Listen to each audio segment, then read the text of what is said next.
भूर्भुवस्वः तत्सवितुर्वरेण्यं भर्गो देवस्य धीमहि धियो यो नः प्रचोदयात्। ओम परमात्मने नमः।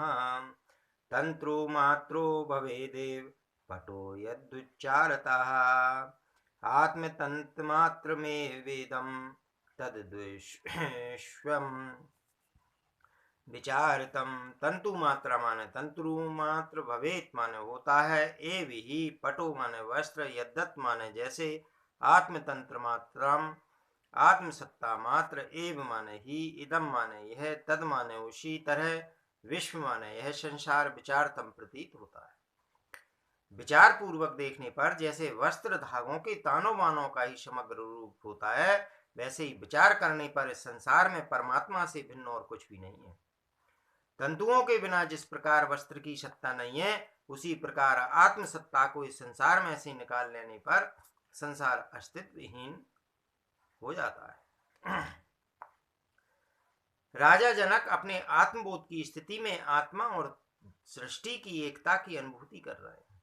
इसके लिए वे एक और उदाहरण देते हुए कहते हैं कि वस्त्र दिखलाई पड़ता है, लेकिन उसकी रचना तंतुओं के द्वारा होती है। मूल तो तंतु ही है जिससे वस्त्र बना। बिना तंतु के वस्त्र निर्मित नहीं हो सकता। ऐसे ही आत्मा रूपी तंतु से यह विश्व निर्मित हुआ है। फिर यह विश्व इससे अलग किस प्रकार हो सकता है? यदि आत्मा है ही नहीं तो विश्व कैसे बन सकता है? वास्तव में आत्मा ही वह मूल है जो विश्व का आधार है।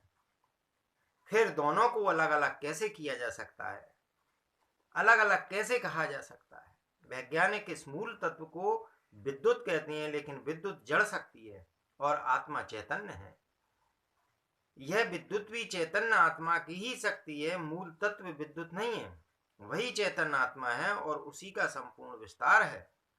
जड़ तंतु के द्वारा जड़ पदार्थों का निर्माण हो सकता है, लेकिन इससे चेतन उत्पन्न नहीं हो सकता है।